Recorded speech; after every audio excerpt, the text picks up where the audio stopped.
नमस्कार, बहुत स्वागत है। आप देख रहे हैं जेकेएलएच प्राइम टाइम। मैं हूं आपके साथ अबू हुरैरा। पाकिस्तान में आम चुनाव के बाद अब वोटों की गिनती जारी है, लेकिन शायद पहली बार पाकिस्तान में ऐसा होगा कि वोटिंग में और उसके बाद वोटिंग के रिजल्ट में यानी गिनती में इतना ज्यादा समय लग रहा है। पाकिस्तान में किसकी सरकार बनेगी, इसकी तस्वीर बहुत हद तक अभी तक एक तरह से साफ नहीं हो पाई है, लेकिन इतना जरूर है कि पाकिस्तान का इतिहास रहा है कि वहां कोई भी प्रधानमंत्री 5 साल की मुद्दत या कार्यकाल जो है वो पूरा नहीं कर पाता है।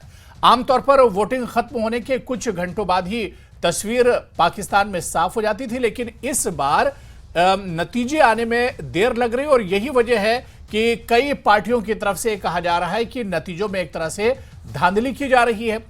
तो वहीं पर पीटीआई के चीफ इमरान खान जेल में है और उनकी पार्टी के जो समर्थित जो उम्मीदवार हैं उन्होंने भी धांधली का आरोप लगाया और उनका दावा है कि पूर्व की पीएम नवाज शरीफ की पार्टी पाकिस्तान मुस्लिम लीग नवाज को जिताने के लिए जानबूझकर गिनती में देरी की जा रही है और धांधली की जा रही है। लेकिन इस बीच जो बड़ी खबर पाकिस्तान से आ रही है वो यही आ रही कि इंडिपेंडेंट और आजाद उम्मीदवार, जिन्हें एक तरह से पीटीआई का समर्थक भी कहा जाता है, उनकी तादाद वो एक तरह से नतीजों में आगे चल रहे हैं। रिजल्ट में वो अभी एक तरह से आगे चले, लेकिन अभी भी तस्वीर पाकिस्तान में साफ नहीं है। ठीक है, ये बात तो पाकिस्तान की हो गई, लेकिन पाकिस्तान के इस चुनाव को भारत के माने से किस तरह से देखा जाए। पड़ोसी मुल्क है पाकिस्तान हमारा, तो ऐसे में भारत के लिए कितने अहम है ये चुनाव या किस तरह से इस चुनाव को देखा जाए, इसी पर आज हम जेकेएलएच प्राइम टाइम में चर्चा करेंगे।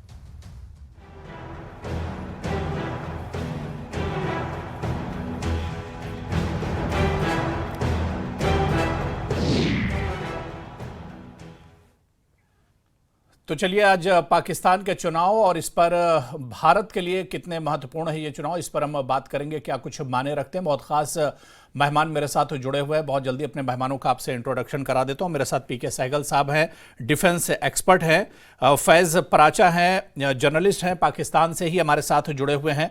डॉक्टर स्मृति एस पटनायक हैं, जो एक्सपर्ट हैं पाकिस्तान अफेयर्स की, वो भी हमारे साथ इस चर्चा में जुड़ी हुई हैं। और हमारे साथ तेजेंद्र सिंह सोढ़ी जी, सीनियर एडिटर हैं न्यूज़ 18 जेकेएलएच से, वो भी हमारे साथ इस चर्चा में साथ में हैं। सभी मेहमानों का बहुत स्वागत है, बहुत इस्तकबाल है न्यूज़ 18 जेकेएलएच प्राइम टाइम में।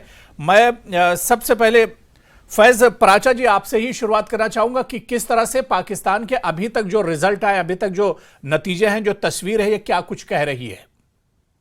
देखिए अबू हुरैरा, बहुत शुक्रिया, और न्यूज़ 18 का भी बहुत शुक्रिया कि आपने मदऊ किया अपने प्रोग्राम में। पाकिस्तान के इलेक्शंस ये बहुत बड़ा सरप्राइज है कि वो जमात जिससे उसका सिंबल ले लिया गया, पाकिस्तान तहरीक इंसाफ, उसके चेयरमैन को जेल में डाल दिया, उनको सजाएं हो गई, और फिर एक ऐसा इलेक्शन जिसमें जिस जमात का सिंबल भी नहीं था उसके आजाद उम्मीदवार सबसे ज्यादा नशिस्तें जीत कर कौमी असेंबली में आ रहे हैं और खैबर पख्तूनख्वा में एब्सोल्यूट मेजॉरिटी के साथ आ रहे हैं। तो ये एक बहुत अहम और सरप्राइजिंग इलेक्शन है। रिजल्ट स्पेशली नवाज शरीफ के लिए, जो लार्जेस्ट सेकंड लार्जेस्ट पार्टी तो बनकर उभरी है, लेकिन वो ये उम्मीद लगाए बैठे थे कि उनको 120-125 नशिस्तें कौमी असेंबली की मिल जाएंगी और वो अगली हुकूमत आसानी से बना पाएंगे। लेकिन इस वक्त तक की जो सूरत हाल है, इसमें आजाद उम्मीदवार 90 सीटें जीत चुके हैं, जो अभी तक इलेक्शन कमीशन ने रिजल्ट्स अनाउंस किए हैं।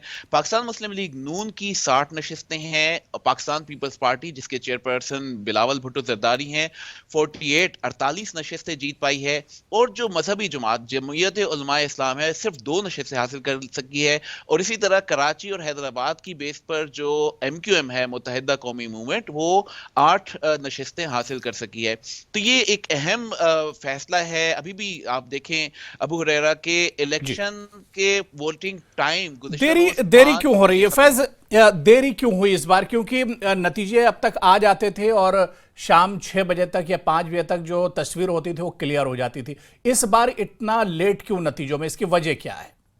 देखिए, नतीजे क्यों ताखीर का शिकार हो रहे हैं? इलेक्शन कमीशन ऑफ पाकिस्तान सिर्फ और सिर्फ उस वक्त तक जब तक उसके पास तमाम पोलिंग स्टेशंस का रिजल्ट नहीं आ जाता, वो अनाउंस कर देता है। अभी इलेक्शन कमीशन ने तकरीबन 178 यानी कि 178 के रिजल्ट्स अनाउंस किए हैं, लेकिन जो टीवी चैनल्स के इलेक्शन सेल्स हैं या जो मीडिया हाउसेस के इलेक्शन सेल्स हैं, वो तकरीबन 210 सीटों का अनाउंसमेंट कर रहे हैं।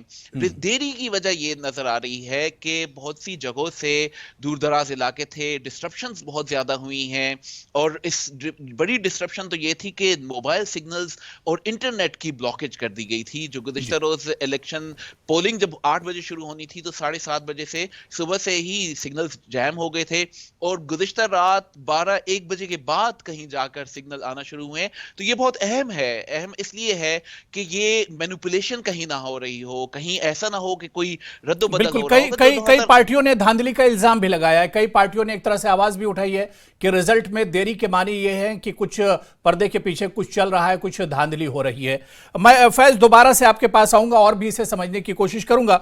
डॉक्टर स्मृति एस पटनायक जी, जाहिर सी बात है कि नतीजे आएंगे, थोड़ा सा लेट जरूर हुआ है लेकिन नतीजे आ जाएंगे। लेकिन पाकिस्तान के इन चुनाव को, अब नई सरकार वहां पर बनेगी, भारत का पड़ोसी मुल्क है, किस किस तरह से देखा जाए इन चुनाव को? भारत के लिए कितने मायने रखते हैं ये चुनाव? देखिए, ये तो एक जाहिर सी बात है कि पाकिस्तान में जो कोई पॉलिटिकल पार्टी पावर में आए, जैसे अभी तक पावर फिर भी आर्मी के हाथ में, मतलब वो ज्यादा पावरफुल रहेंगे। जी। सेकंड चीज ये है कि अगर कोलिशन गवर्नमेंट होगा तो मैनिपुलेशन करने के लिए थोड़ा सा इजी रहेगा। और वैसे अगर देखेंगे टेक्निकली लार्जेस्ट पॉलिटिकल पार्टी तो पीएमएल-एन है, क्योंकि बाकी तो इंडिपेंडेंट है उनका, चाहे नंबर्स ज्यादा हो। लेकिन कोई भी पार्लियामेंट्री सिस्टम में आप अगर दाबी करने के लिए जाते हैं कि आप सरकार बनाएंगे, आप लार्जेस्ट पॉलिटिकल पार्टी का लीडर ही जाते हैं, तो इंडिपेंडेंट का तो कोई लीडर नहीं है, तो जबकि उनका नंबर सबसे ज्यादा है। भारत सब समय चाहिए कि चाहता है कि मतलब पाकिस्तान मतलब कोई भी पड़ोसी देश में थोड़ा सा स्टेबिलिटी रहे, क्योंकि स्टेबिलिटी रहने से बहुत सारा प्रॉब्लम, इंटरनल प्रॉब्लम जो है हम देखे हैं दूसरे पड़ोसी देश में, वो भारत के अंदर आता है, जैसे रेफ्यूजी फ्लो। उस टाइप का कोई मैं एक्सपेक्ट नहीं कर रही हूँ पाकिस्तान में वैसा हो। लेकिन यही है कि हमारा यहाँ पे भी इलेक्शन है, तो यहाँ पे इलेक्शन के बाद देखते हैं कौन सा सरकार आ रहे हैं, उनका कैसे रवैया रहेगा जी। भारत को लेके, उसके ऊपर डिपेंड करेगा कि डायलॉग का हम लोग कोशिश कर सकते हैं। क्योंकि ऐसा पड़ोसी देश तो है, ऐसा नहीं कि कभी भी बात नहीं करेंगे, कभी भी फ्यूचर में बात करने का बंदा सोच सकता है, depending on the kind of government जो पाकिस्तान में अभी आएगी। यही तो एक्सपेक्टेशन है कि जो बात चल रही है, नवाज शरीफ का बात चल रही है, लेकिन वो अगर मेजोरिटी में नहीं आएंगे, वो भी कोई डिसीजन नहीं ले सकेंगे। डिसीजन तो आर्मी का ही रहेगा, चाहे कोई भी कोलिशन गवर्नमेंट हो, पीपीपी हेडेड हो या नवाज शरीफ हेडेड हो। मैं पीके सहगल जी आपके पास आना चाहूंगा। यहाँ एसएस पटनायक जी ने बड़ी अच्छी बात कही कि सरकार कितनी भी पाकिस्तान में बदल जाए, नई सरकार आए या पुरानी सरकार रहे, जो डिसीजन वहां पर लिए जाते हैं वो आर्मी की तरफ से लिए जाते हैं। किस तरह से आप पीके सहगल जी देखते हैं, क्या वाकई में सरकार बदलेगी लेकिन जो मंशा और जो वहां की पॉलिसी है वो तमाम चीजें वैसी ही रहेंगी? इसमें किसी प्रकार का कोई शक नहीं। मैं इनसे बिल्कुल सहमत हूँ कि वहां पे प्रिंसिपल डिसीजन मेकर जो है वहां की पाकिस्तान की आर्मी और आईएसआई है। इस बार भी मनीर खान का पूरी कोशिश थी कि वहां पे एक कोलिशन गवर्नमेंट बने, जिसके प्राइम मिनिस्टर जो भी होंगे वो एक किस्म से उनके स्टूज होंगे, उनके नंबर 2 होंगे जी। सारे डिसीजन वो लेंगे। लगेगा कि प्रधानमंत्री ले रहे हैं, लेकिन वास्तव में कंट्रोलिंग अथॉरिटी जो है वो पाकिस्तान आर्मी होगी। पाकिस्तान आर्मी ने जबरदस्त कोशिश की इस इलेक्शन को मैनिपुलेट करने के लिए, मैनेज करने के लिए। उनके प्लान था कि किसी हालत में वो प्राइम मिनिस्टर को, नवाज शरीफ को सिलेक्ट करना चाहते थे, लेकिन वहां के अवाम ने साफ तौर पे पाकिस्तान आर्मी के तमाम जो कोशिशें थी उनको फेल कर दिया है। बहुत बड़े पैमाने पर वो जीत कर आ रहे हैं। वास्तव में कल रात को साफ तौर पर नजर आता था कि वो 2/3 मेजोरिटी भी ले जाएंगे और ऑपोजिशन कंप्लीटली राउट में है। लेकिन उसके बाद में जबरदस्त मैनिपुलेशन हुई है, जबरदस्त रिगिंग हुई है। और जो इंटरनेशनल ऑब्जर्वर्स कह रहे हैं, यहाँ तक कि पाकिस्तान की जो पंजाब प्रोविंस है जी, जिसमें नवाज शरीफ की फैमिली जो है बड़े पैमाने पर हुकूमत कर रही थी, वहां भी 2/3 मेजोरिटी वास्तव में इमरान खान की पार्टी को मिल रही है। दूसरा, उन्होंने वहां के अवाम ने बहुत बड़े पैमाने पर एक स्लैप लगाया पाकिस्तान आर्मी के ऊपर और जुडिशरी के ऊपर। अगर आप देखो, वहां पे जितने भी प्रधानमंत्री रहे हैं, चाहे वो जरदारी थे, चाहे बेनजीर भुट्टो थी या नवाज शरीफ थे, सारे के सारे करप्ट रहे हैं। वहां के जितने भी आर्मी चीफ रहे हैं, सारे के सारे करप्शन में इन्वॉल्व है।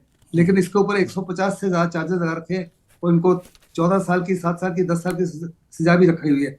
इसको नजरबंद किया हुआ, उसके बावजूद इसकी पार्टी का इंसिग्निया भी छीन लिया, इंडिपेंडेंट होकर खड़े किए, उसके बावजूद बहुत बड़े पैमाने पर इसी की पार्टी मैनेजमेंट के बाद भी आगे आ रही है। अभी पाकिस्तान की आर्मी के लिए बड़ी दुविधा है जी। कि वास्तव में किसको न्योता दे। अगर इसको न्योता नहीं देते, जो नहीं देंगे, तो बहुत बड़े पैमाने पर हॉर्स ट्रेडिंग होगी, पॉलिटिकल इंटरफेरेंस होगा, इकोनॉमिक एंड पॉलिटिकल इंस्टेबिलिटी इससे भी ज्यादा बढ़ जाएगी। उनकी कोशिश थी कि नवाज शरीफ के ताल्लुकात जो है मिडिल ईस्टर्न कंट्री से अच्छे हैं, IMF के साथ अच्छे हैं, अमेरिका के साथ अच्छे हैं, तो वो पाकिस्तान की इकोनॉमिक स्थिति को सुधार पाएंगे। लेकिन वास्तव में अगर पब्लिक उसको आपको ट्रस्ट नहीं करती, पब्लिक का आपके ऊपर विश्वास ही नहीं है, तो किस हद तक वो सक्सेसफुल होंगे जी। ये तो अल्लाह ही जानेगा। लेकिन जहां तक पाकिस्तान की आर्मी का ताल्लुक है, पाकिस्तान की आर्मी की दखल अंदाजी किसी प्रकार से खत्म नहीं होगी। लेकिन इस बार ये अवाम जो है वो केयरफुल हो रही है, खास करके पाकिस्तान का यूथ जो है वो बड़ा केयरफुल है, ऑब्जर्वेंट है, और मुझे लगता है कि इससे पाकिस्तान की आर्मी की जो पकड़ भी है पाकिस्तान के ऊपर, उसमें भी कमजोरी आएगी। बिल्कुल। और ये मैं तेजेंद्र जी, बड़ी अच्छी बात यहाँ पर पीके सहगल जी ने कही है कि अब एक बदलाव सा नजर आ रहा है और इस बार के जो नतीजे आए हैं तेजेंद्र जी, आप देखिए कि जो शिद्दत पसंद पार्टियां थी पाकिस्तान में, एक्सट्रीमिस्ट, उनकी एक तरह से हार हुई है। चाहे आप जमात-उद-दावा का नाम बदलकर दूसरी पार्टी के शक्ल में हाफिज सईद का जो बेटा था वो चुनाव लड़ रहा था, इसी तरह से और भी कई पार्टियां थी, उन्हें शिकस्त का सामना करना पड़ा है। ये एक बड़ा बदलाव देखने में मिला इस बार। देखिए हुरैरा, ये बात बिल्कुल सही है कि पाकिस्तान के लोगों ने इस चीज को रियलाइज कर दिया है कि जो मेनेस ऑफ टेररिज्म है वो फिर से पाकिस्तान को अपना शिकार बना रहा है। अगर आपको याद होगा कि हिलरी क्लिंटन जब सेक्रेटरी ऑफ स्टेट थे और पाकिस्तान के दौरे पे थे, तो उन्होंने क्लियरली पाकिस्तान को ये बात कही थी कि अगर आप अपने बैकयार्ड में जहरीले सांप पालते हैं ये सोच के कि आपके पड़ोसी को काटेंगे, लेकिन एक दिन ये आपको वापस काटेंगे। और पाकिस्तान ने ये देख लिया है कि जो आतंकवाद का नासूर है वो पाकिस्तान को ही अपना शिकार बना रहा है। आप देख लीजिए पिछले जब से ये इलेक्शंस डिक्लेयर हुए हैं या तब से ही कितने आतंकवादी हमले पाकिस्तान में हुए हैं। लेकिन हाँ, जैसे हमारे एक्सपर्ट्स बात कर रहे थे कि चाहे सरकार पाकिस्तान में किसी की भी बने, लेकिन उनकी हिंदुस्तान को लेकर, भारत को लेकर जो पॉलिसी होगी वो डिसाइड पाकिस्तान की आर्मी ही करेगी। देखिए हमारे पाकिस्तानी कलीग यहाँ पर साथ बैठे हुए हैं, with due respect to him and his sentiments, लेकिन ये बात जग जाहिर है कि पाकिस्तान में सरकार चाहे इमरान खान की हो, चाहे नवाज शरीफ की हो, चाहे वहां पर कोई भी प्रधानमंत्री हो, किसी भी पार्टी का हो, लेकिन वहां पर जो सुप्रीम पावर है वो रावलपिंडी में है, आर्मी हेडक्वार्टर के पास है। वो लोग डिक्टेट करते हैं कि पाकिस्तान की इकोनॉमिक पॉलिसी क्या होगी, पाकिस्तान की फॉरेन पॉलिसी क्या होगी, स्पेशली पाकिस्तान की पॉलिसी टुवर्ड्स इंडिया क्या होगी। अगर आपको याद होगा जब पाकिस्तान के प्रधानमंत्री नवाज शरीफ थे तो तब भारत से अटल बिहारी वाजपेयी दोस्ती की बस लेकर लाहौर गए थे, लेकिन पाकिस्तान की आर्मी ने क्या किया, पाकिस्तान की आर्मी ने कारगिल के रूप में भारत के पीछे एक खंजर घोंपा। ये बिल्कुल पाकिस्तान की मिलिट्री का जो सर्वाइवल है वो लोगों को भारत के खिलाफ भड़काना, भारत के खिलाफ जो सो कॉल्ड जिहाद है उसको प्रमोट करना। अगर आप याद होगा कुछ दिन पहले एक वीडियो पाकिस्तान में वायरल हुआ था, एक पाकिस्तान के आर्मी के ऑफिसर ही वहां पर लोगों को गजवातुल हिंद के बारे में बात कर रहे थे कि कैसे वो सो कॉल्ड लश्कर आएगा और भारत को फतेह करेगा। तो ये माइंडसेट जो लोगों को ये बीज बोया जा रहा है, लेकिन लोगों ने एक चीज को अंडरस्टैंड कर लिया है पाकिस्तान में। मैं आपके सवाल पे आता हूं कि इन चीजों से, इन जो सो कॉल्ड जो सब्ज बाग दिखाए जाते हैं कि हम भारत से आगे जाएंगे या भारत को हम कंकर करेंगे, वो उससे उन लोगों की रोजी रोटी नहीं चलेगी, उनके घर में चूल्हा नहीं जलेगा। अभी हाल ही में हमने देखा कि पाकिस्तान ने आईएमएफ से $3 बिलियन कर्जा मांगा है पाकिस्तान की इकोनॉमिक क्राइसिस से बाहर निकलने के लिए। और दूसरी तरफ हमने देखा कि भारत ने सिर्फ 1 साल का जो जम्मू कश्मीर का बजट है $14 बिलियन से ऊपर का बजट सैंक्शन किया है जम्मू कश्मीर के लिए। तो आप देख लीजिए जो कंट्रास्ट है इकोनॉमी में। सबसे बड़ी जो चैलेंज रहेगी चाहे प्रधानमंत्री पाकिस्तान के कोई भी बने कि कैसे पाकिस्तान को ये जो मुआशी इकोनॉमिक क्राइसिस है उसमें से बाहर निकालना। जी ओरेरा, बिल्कुल जाहिर सी बात है, कोई भी सरकार है और कोई भी प्रधानमंत्री आता है, पीएम आता है, उसके लिए चैलेंजेस बहुत रहेंगे। मैं फैज पराचा आपके पास आना चाहूंगा। 2-3 सवाल हैं यहाँ पर जो हमारे साथ जो पैनलिस्ट साथी बैठे हैं, कई सवाल उन्होंने उठाए हैं कि पाकिस्तान में सरकार जरूर बदलेगी, लेकिन क्या भारत को लेकर उसकी पॉलिसी में कोई लचक आएगी, क्या कोई बदलाव देखने को मिलेगा? क्योंकि पाकिस्तान खुद टेररिज्म का शिकार रहा है और परेशान रहा है। आप सिर्फ बहुत पीछे ना जाएं, सिर्फ इसी चुनाव के दौर को देख लें तो पाकिस्तान में लगातार कई अटैक हुए हैं और काफी जानी नुकसान पाकिस्तान का हुआ है। एक सवाल तो यह कि जो भी सरकार फैज बनेगी उसके सामने चैलेंजेस पाकिस्तान में बहुत हैं, लेकिन जो तस्वीर अभी रिजल्ट की आ रही है, ऐसे में क्या लग रहा है कि हंग असेंबली के चांसेस अब बन रहे हैं, या फिर जो अपोजिशन पहले इमरान खान के लिए एक हुआ था वही यहां पर सब अलग अलग चुनाव लड़ रहे हैं? क्या दोबारा से फिर यही सब एक हो जाएंगे सरकार बनाने के लिए? देखिए हुरैरा, बहुत शुक्रिया वंस अगेन। इम्पोर्टेंट क्या है? इम्पोर्टेंट ये है कि पाकिस्तान का जो चुनाव है उसमें जो अवाम ने अपना डिसीजन दिया है वो तो दिया है, लेकिन साथ ही साथ जो हमारे पैनल में मौजूद एक्सपर्ट्स हैं उनकी राय का भी एहतराम है। अहम बात क्या है? अहम बात यह है कि पाकिस्तानी चाहते क्या हैं। पाकिस्तान के 3-4 बड़े अहम मसाइल हैं। सबसे बड़ा तो इकोनॉमी का मसला है। जिस तरह तेजिंदर जी ने भी कहा कि पाकिस्तान ने IMF से $3 बिलियन का बेल आउट पैकेज दिया, लेकिन उसको हासिल करने के लिए भी पाकिस्तान तहरीक इंसाफ के जो रिवर्सल थे, जो उन्होंने IMF के साथ एग्रीमेंट्स किए हुए थे, जैसे प्राइम मिनिस्टर इमरान खान को लगा कि उनकी पोजीशन वीक हो रही है, वो एक पेज फट चुका है, तो उन्होंने क्या किया कि ₹5 बिजली के फी यूनिट की कीमत कम कर दी फरवरी 2022 में, और इसी तरह ₹10 फी लीटर पेट्रोल कम कर दिया। वो जून तक उसका एक्यूमुलेटिव बिल बना $500 अरब रुपया। जो पूरे साल की हुकूमत पाकिस्तान का खर्चा है वो $500 अरब रुपया, वो सिर्फ 4 महीने में वो इमरान खान के उस एक डिसीजन की वजह से हुआ। तो इकोनॉमी को तो बहुत ज्यादा मसाइल का सामना करना पड़ा पाकिस्तान तहरीक इंसाफ की उन पॉलिसीज की वजह से जो गुज़िश्ता 4 साल में उन्होंने रखी। और फिर पाकिस्तान डेमोक्रेटिक अलायंस PDM का जो कोएलिशन गवर्नमेंट थी जो 16 महीने रही, और जिन्होंने सारा वो मलबा ले लिया था PPTI की जो बैड परफॉर्मेंस थी इकोनॉमी की, तो उसकी वजह से फिर दूसरा जो नेगेटिव सेंटीमेंट आया वो ये कि पैदर पै इमरान खान जो जेल में हैं उन पे वो सजाएं हो गई, तो उसका भी एक प्रेशर आया, लोगों ने उसका रिजेंटमेंट शो की, उसका भी वोट मिला है इंडिपेंडेंट्स को। फिर साथ साथ आप जिस तरह हम ये बात कर रहे हैं, मुस्लिम लीग नून की जो सिंगल लार्जेस्ट पार्टी बनी है, जिस तरह हमारी डॉक्टर स्मृति ने भी कहा कि वो सिंगल लार्जेस्ट पार्टी बनी, और इंडिपेंडेंट्स ने तो किसी ना किसी according to the constitution party को ज्वाइन करना है, तो चाहे वो किसी को दूसरी जमात को हासिल कर लें, पीपल्स पार्टी में ज्वाइन कर लें, PMLN में आ जाएं। तो ये अभी देखना होगा कि 3 दिन का वक्त है, उनके जब नोटिफिकेशन हो जाएंगे तो किस जमात में जाएंगे।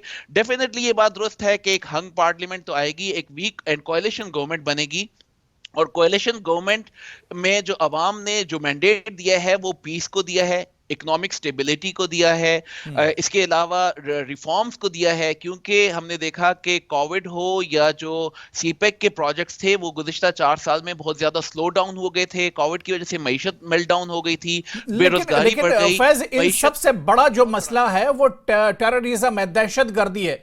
कोई भी सरकार आती है इसकी तरफ फोकस क्यों नहीं करती है? क्या उसके लिए मजबूरी रहती है? मैं इस पे भी आता हूँ हुरैरा। ये सतिंदर जी ने बहुत बैकग्राउंड में चले गए थे। अटल बिहारी वाजपेयी साहब का जो 1999 का दौरा लाहौर था उसको भी जिक्र कर बैठे। वो बातें सब सही हैं, लेकिन दहशतगर्दी का शिकार पाकिस्तान खुद भी है। चाहे पाकिस्तान ने अफगानिस्तान के हवाले से पॉलिसी हो या कोई और, वो उसमें बहुत ज्यादा पैराडाइम शिफ्ट आए हैं 2014 के बाद से, और बहुत ज्यादा कंसोलिडेट किया है पाकिस्तान की मिलिट्री एस्टेब्लिशमेंट ने अपनी इंटरनल सिक्योरिटी पे। तो ये बहुत अहम है और पाकिस्तान की सिक्योरिटी के लिए, पाकिस्तान की एस्टेब्लिशमेंट के लिए बहुत कंसर्निंग है कि हमें जो वेस्टर्न बॉर्डर से और फिर हमारी जो एक ऑफिशियल स्टैंस ये भी रहता है कि हमें भी भारत की जानिब से भी सबोटाज एक्टिविटीज का सामना करना पड़ता है और उसको भी काउंटर करने की कोशिश की जाती है। तो ये इंटरनल सिक्योरिटी बहुत अहम है पाकिस्तान की आवाम के लिए भी, एस्टेब्लिशमेंट के लिए, और आने वाली हुकूमत के लिए भी बहुत बड़ा चैलेंज होगा कि हम नॉट ओनली वेस्टर्न बॉर्डर्स को सिक्योर करें बल्कि अपने सारे नेबर्स के साथ एक अच्छी ऐसी जो हमसायगी का ताल्लुक हो जिसमें तिजारत को भी फरोग मिले और अमन को भी फरोग मिले। बिल्कुल, मैं डॉक्टर स्मृति पटनायक जी आपके पास आऊँगा कि किस तरह से देखते हैं, क्योंकि अभी तक जो रिजल्ट की सूरत हाल है, जो तस्वीरें, ऐसे में तो लग रहा है कि हंग पार्लियामेंट एक तरह से होने जा रहा है, कोई मेजॉरिटी किसी एक के पास तो आने नहीं जा रही है। ऐसे में अब किस तरह से पाकिस्तान का फ्यूचर आप देखती हैं, क्योंकि बहुत से मसाइल हैं, जिधर तेजेंद्र जी ने भी रोशनी डाली, सहगल जी ने भी और फैज़ ने, सबने एक तरह से उधर रोशनी डाली है, तो किस तरह से आप देखती हैं? सबसे इम्पोर्टेंट तो ये रहेगा कि पाकिस्तान का इकोनॉमी जो कि बहुत ही खराब स्थिति में है, इन्फ्लेशन बहुत हाई है, डेट भी बहुत ज्यादा है। जो एक प्रेशर रही है वर्ल्ड बैंक से और आईएमएफ से, आईएमएफ का भी तो लोन मतलब कुछ महीना पहले एक ट्रांच मिला है पाकिस्तान को, तो इसीलिए पहला फोकस तो यही रहेगा कि इकोनॉमी के ऊपर ध्यान दे। इनफैक्ट यही इकोनॉमी के लिए आप अगर देखेंगे केयरटेकर सरकार के टाइम में अभी जो पाकिस्तान का रही है, उनका एक्चुअली एजेंडा में नहीं था कि इकोनॉमी केयरटेकर सरकार कुछ डिसीजन ले सके, लेकिन अभी हम देखें कि पार्लियामेंट केयरटेकर रिजिम को जाने से पहले अमेंडमेंट पाकिस्तान में आया था जिसमें पाकिस्तान का इकोनॉमी का कोई प्रॉब्लम होगा, कुछ भी होगा तो केयरटेकर गवर्नमेंट डिसीजन ले सके। तो उसमें से पता चल रहा है कि इकोनॉमी, पाकिस्तान का इकोनॉमी के लिए सबसे ज्यादा प्रायोरिटी रहेगा जो भी नया सरकार आएगा। सेकंड ये रहेगा कि जैसे आप टेररिज्म का बात बोले और उनका जो वेस्टर्न बॉर्डर का बात तो बहुत हो रही है, लेकिन पाकिस्तान का अफगानिस्तान के साथ जो बॉर्डर है वो भी बहुत पोरस है और वहां पे भी हम देखें कि वहां से भी प्रॉब्लम हो रही है, जैसे टीडीपी का अटैक भी हुई है, तो इंटरनल सिक्योरिटी का प्रॉब्लम रहेगा। लेकिन सब समय ये भी एक चीज जो ध्यान में आता है कि अगर इंटरनल सिक्योरिटी का प्रॉब्लम होगा तो वहां पे पिछले बहुत साल से हमने ये नहीं देखा कि पाकिस्तान का पुलिस को कोई स्ट्रांग किया जाए कि पुलिस या पैरामिलिट्री वो इंटरनल सिक्योरिटी सिचुएशन के साथ डील कर सके। तो जितना इंटरनल सिक्योरिटी सिचुएशन बढ़ेगा या खराब होगा, आप देखेंगे आर्मी का एक्सपेंशन एक्सटर्नल सिक्योरिटी से इंटरनल सिक्योरिटी की तरफ आ रहा है, जो कि एक्चुअली पुलिस और लॉ एनफोर्समेंट एजेंसी के हाथ में जाना चाहिए। चाहे बलूचिस्तान हो, चाहे बॉम्ब ब्लास्ट फाटा हो, सब जगह पे धीरे धीरे आर्मी का, मतलब ये एक्सटर्नल सिक्योरिटी सिर्फ आर्मी का जो एजेंट मतलब जो रहता है एक मतलब आर्मी अगर है तो एक्सटर्नल सिक्योरिटी देखता है, लेकिन पाकिस्तान में मैं देखती हूँ धीरे धीरे इंटरनल सिक्योरिटी की तरफ वो आ रहे हैं। तो ये दो सबसे मेजर चैलेंज हो गए। इकोनॉमी रिलेटेड जितना सारा चीज है, पॉवर्टी हो या जैसे वुमेन डेवलपमेंट, वो सारे इश्यूज हो, सारे कुछ इकोनॉमी के ऊपर आएगा और सिक्योरिटी ऑब्वियसली इंटरनल सिक्योरिटी में। बिल्कुल, पीके सहगल जी, क्योंकि आर्मी का रोल बहुत अहम होता है, इससे पहले भी हमने बात की, और ऐसे में अगर हंग पार्लियामेंट आती है तो ऐसी सूरत में फिर आर्मी का अमल दखल और ज्यादा एक तरह से बढ़ जाएगा। देखो, पाकिस्तान आर्मी के दो मुख्य एम थे जी। पहले कि हर हालत में यकीन करे कि जहां तक इमरान खान की पार्टी है वो पूरी बहुमत मत ले सके, और दूसरा किसी भी हालत में हंग पार्लियामेंट ही हो, क्योंकि अगर हंग पार्लियामेंट है तो वो मैनिपुलेट करेंगे नवाज शरीफ को या बेनज़ीर भुट्टो के बेटे को जी, और पाकिस्तान की आर्मी कंट्रोलिंग अथॉरिटी होगी। और अगर हाइपोथेटिकली नवाज शरीफ को फुल मेजोरिटी मिल जाती तो आपको याद होगा कि नवाज शरीफ को 2 बार हटाया गया सत्ता से, प्राइमरली बिकॉज उसने पाकिस्तान आर्मी के पावर्स को लिमिट करने की कोशिश की। इस समय अगर नवाज शरीफ प्रधानमंत्री बनते हैं तो वो अपनी सर्वाइवल के लिए कंप्लीटली डिपेंडेंट हो गए 100% ऑफ द पाकिस्तानी आर्मी, और यही पाकिस्तान की आर्मी की कोशिश थी ताकि उनके जो रोल है उसमें किसी प्रकार की कोई कमी ना आए। ये मुनीर खान का बहुत बड़ा प्लान था, उसमें उन्होंने सफलता हासिल की है। इसके बावजूद कि पाकिस्तान के लोगों ने इसका विरोध किया है by giving a largest number of seats to the independents. जहां तक इन्होंने कहा कि पाकिस्तान को वेस्टर्न बॉर्डर सिक्योर करने पड़ेंगे। अब देखो 1948, 65, 71, 99 पुलवामा और उरी, हिंदुस्तान ने केवल रिएक्ट किया। हर बारी पाकिस्तान ने पहल की और हमने केवल रिएक्ट किया। हिंदुस्तान की तरफ से पाकिस्तान को किसी प्रकार का कोई खतरा नहीं। पाकिस्तान के वेस्टर्न बॉर्डर्स 100% सिक्योर है। अगर पाकिस्तान जो है ये आतंकवाद हिंदुस्तान के खिलाफ बंद करे, हिंदुस्तान तो केवल रिएक्ट करता है। और हिंदुस्तान ने बिल्कुल पाकिस्तान को हिंदुस्तान चाहता है कि पाकिस्तान में एक मजबूत सरकार है और हिंदुस्तान के अच्छे रिश्ते उसके साथ हों, ताकि पाकिस्तान भी डेवलपमेंट, पाकिस्तान में भी तरक्की हो और भारत और पाकिस्तान मिलकर चलें, बातचीत हो और एक साथ चलें। लेकिन कहीं ना कहीं जो शिद्दत पसंदी है या जो पाकिस्तान की नापाक हरकतें हैं उसकी वजह से खमियाजा एक तरह से भुगतना पड़ता है और पाकिस्तान भी उसे भुगत रहा है। मैं तेजेंद्र जी, क्योंकि इस बार तस्वीर अभी तक साफ नहीं है, लेकिन हम हमेशा देखते हैं अगर मजबूत सरकार भी पाकिस्तान में आ जाती है वो भी अपने 5 साल पूरे नहीं कर पाती है। देखिए हुरेरा, जैसे हम पहले ही कह रहे थे कि इस बार पाकिस्तान आर्मी ये चाहती है कि किसी तरीके नवाज शरीफ जो हैं वो पाकिस्तान के प्राइम मिनिस्टर बन जाएं। अभी इलेक्शन का जो रिजल्ट है वो डिक्लेयर नहीं हुआ है, लेकिन अभी से ही नवाज शरीफ ने जो है विक्ट्री अपने आप को ये मान लिया है कि वो जीत चुके हैं। उन्होंने इनफैक्ट एक अभी विक्ट्री की स्पीच भी दे दी है, हालांकि अभी रिजल्ट डिक्लेयर नहीं हुआ। तो ये कहीं ना कहीं ये दर्शाता है कि नवाज शरीफ को पाकिस्तान आर्मी की बैकिंग है और पाकिस्तान आर्मी ये चाहती है कि नवाज शरीफ ही प्राइम मिनिस्टर बने। देखिए नवाज शरीफ ने अभी जो स्पीच दी है उसमें उन्होंने कहा है, we are all congratulating today because in these elections PMLN has emerged as the largest party in the country. So Pakistan, Nawaz Sharif ने ये मान लिया है। रही बात जिस तरह से हमारे एक्सपर्ट ये बता रहे थे कि भारत ने कभी भी पाकिस्तान की तरफ कोई भी उनको किसी भी तरह का नुकसान पहुंचाने की पहल नहीं की है। उड़ी के बाद जब उड़ी में पाकिस्तानी ट्रेन टेररिस्ट ने हमारे फौजियों पे हमला किया, उसके बाद ही as a reaction surgical strike हुए। पुलवामा में जहां पर हमारे 40 CRPF के जवान जो हैं वो शहीद कर दिए गए जब लश्कर तोयबा के आतंकवादी ने वहां पर हमला किया, उसके पूरे तार जो थे पाकिस्तान से थे। उसके बाद इंडियन एयरफोर्स ने बालाकोट किया, लेकिन कभी भी भारत ने पाकिस्तान को पहले प्रवोक नहीं किया, पहले कोई हमला नहीं किया। तो पाकिस्तान में चाहे कोई भी सरकार आए, कितनी भी मजबूत आए, उनको इस बात को बिल्कुल समझ लेना चाहिए कि भारत से उनको कोई खतरा नहीं है। जो उनके वहां पर टेररिज्म है, जो पाकिस्तान POK में या मेनलैंड पाकिस्तान में जो टेरर ट्रेनिंग कैंप्स चल रहे हैं, कोटली, मीरपुर, उन टेरर कैंप्स को उन्होंने बंद करना है। जो लॉन्च पैड्स हैं जहां पर वो आतंकवादी वेट कर रहे हैं उस अपॉर्चुनिटी का कि कैसे वो लाइन ऑफ कंट्रोल या इंटरनेशनल बॉर्डर क्रॉस करके भारत में आए, यहां पर आतंकवादी हमले करें, वो पाकिस्तान को वो कंट्रोल करना है। लेकिन ये ना विशफुल थिंकिंग होगी। वो पाकिस्तान में चाहे कोई भी सरकार आए वो उसे कंट्रोल नहीं करेंगे, क्योंकि पाकिस्तान की आर्मी की और पाकिस्तान की एक स्टेटेड पॉलिसी है to bleed India with 1000 cuts. अभी जैसे हमारे पाकिस्तान के colleagues, with all due respect to him, वो कह रहे थे कि भारत से सबोटाज हो रहा है। आप बताइए, गजवातुल हिंद जो है वो भारत का कंसेप्ट तो नहीं है, वो पाकिस्तान का कंसेप्ट है। To bleed India with 1000 cuts, ये पाकिस्तान की स्टेटेड पॉलिसी है।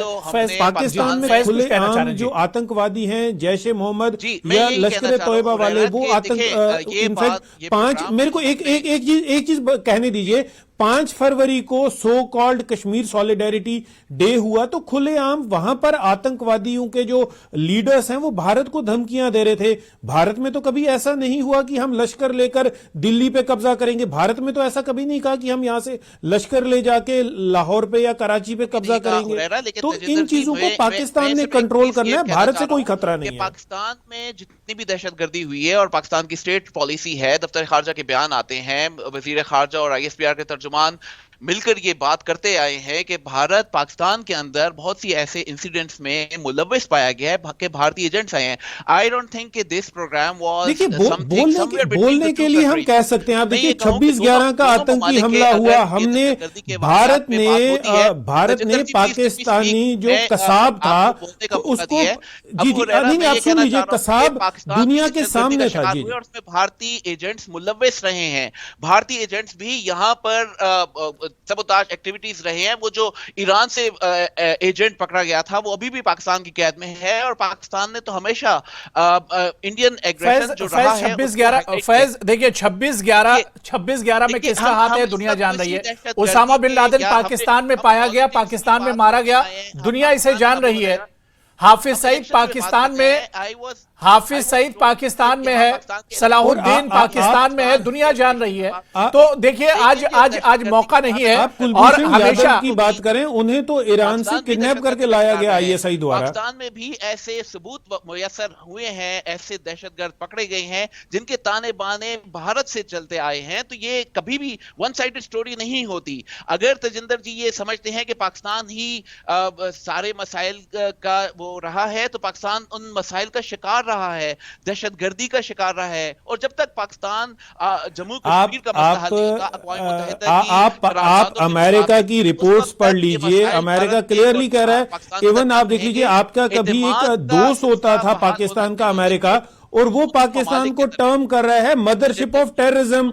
आप बता दीजिए ना, इससे बड़ी बात क्या होगी कि आपका दोस्त अमेरिका क्लेम करता है कि Pakistan is mothership of terrorism. आप देख लीजिए, तालिबान को ट्रेन करने वाला पाकिस्तान था। मान लीजिए ओसामा बिन लादेन पाकिस्तान में आपकी आर्मी की पुष्टपनाही में रह रहा था, उसे अमेरिका ने मारा। चलिए अभी हम आपको गर्दी का शिकार रहा है। नहीं चलिए देखिए बहुत से ऐसे सबूत हैं जिस पर बात की जाएगी तो उसमें वक्त की कमी पड़ जाएगी, क्योंकि पाकिस्तान की जो हरकतें वो तो दुनिया एक तरह से जान रही है। लेकिन आज हम दूसरे इशू पर बैठे हैं। हम यही चाहते हैं कि पाकिस्तान में एक अच्छी सरकार चुनकर आए, एक अच्छा वजीर आजम, एक मजबूत वजीर आजम, एक मजबूत सरकार होनी चाहिए जिससे भारत के रिश्ते अच्छे हों और पाकिस्तान भी फले फूले और वहां की दहशतगर्दी पर नकेल कसे। ऐसी सरकार आनी चाहिए कि पाकिस्तान की दहशतगर्दी, जिससे पाकिस्तान खुद परेशान है, पाकिस्तान की आवाम परेशान है, उसे भी एक तरह से राहत मिल सके। बहुत बहुत शुक्रिया हमारे साथ अपना कीमती वक्त देने के लिए फैज प्राचा जी, पीके सहगल साहब, डॉक्टर एसएस पटनायक और तेजिंदर सिंह सोढ़ी जी, सभी का बहुत बहुत शुक्रिया चर्चा में जुड़ने के लिए। तो जेके प्राइम टाइम में आज फिलहाल इतना ही। नमस्कार।